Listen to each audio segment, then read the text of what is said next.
students, we are going to start with the dihybrid cross. Okay, so what does the Mendel dihybrid cross indicates?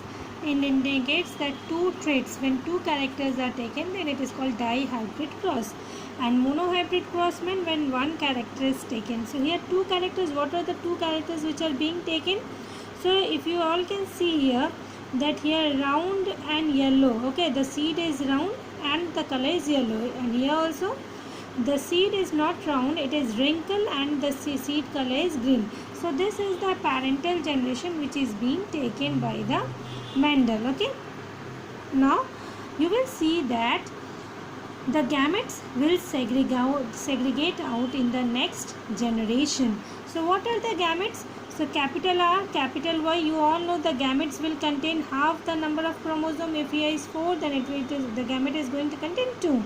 So capital R, capital Y, capital R and capital Y. So two gametes will form, but here one gametes are being shown. And here also small r and small r, small r and small y. Now you will see that in the parental generation, so this was the gamete, and when cross was done between these two plants, you will see that in the F1 generation you got a round yellow seeded plant. Okay, why? Because capital R and capital Y is a dominant character, so it will express itself. If only one R is present, then it is also having the capability to express itself.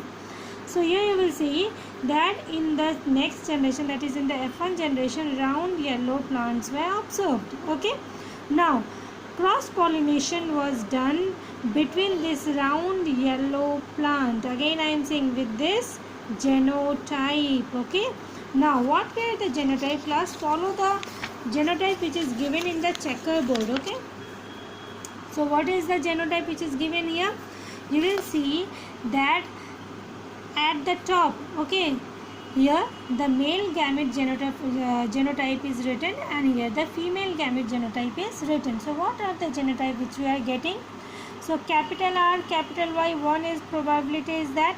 Okay, next is capital R, small y, second probability is that. So here also capital R, small y, again small r, capital Y, one probability, next third probability rather. We can see how this is coming. It is coming from here, class. Okay, so capital R, capital Y, 1, capital R, small y, 2, next small r, capital Y, and then small r, small y. So now in the first block, what do you get?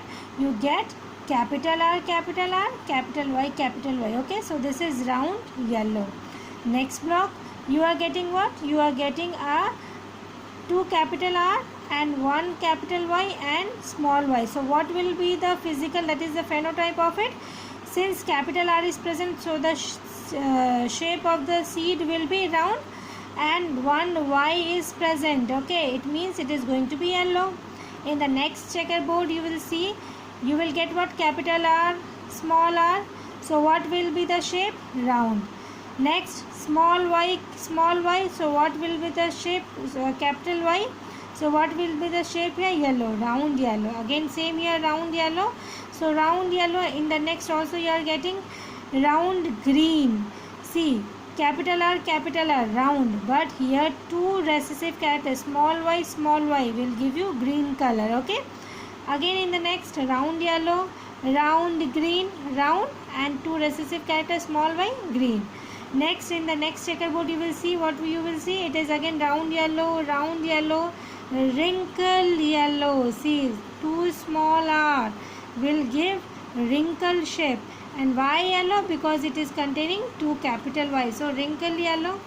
Here also wrinkle yellow. See here, 2 small r and 1 capital Y is having the capability to change the color of the seed to yellow. Next you have round yellow, wrinkle yellow, and the last is one you are getting at the last pure wrinkle, that is wrinkle green. Okay, so what is the genotype or what is the phenotype here? So phenotypic ratio, so how many round yellow we are getting? 9. Okay, then you are getting round green 3, then you have green wrinkled. Okay, next shape, So what is that? It is green and wrinkle, it is 3. Okay, sorry, wrinkle and yellow, it is 3. And at the last you are getting wrinkle and green in 1. Okay, so this is all about the, you all can say this is all about the dihybrid cross. So this checkerboard you have to write it when it is being asked in the exam. Plus after writing this checkerboard you have to write the Mendel's first and second law.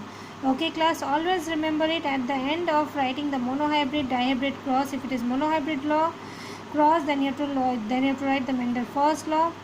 Second it is there, then you have to the second law. Okay, thank you class.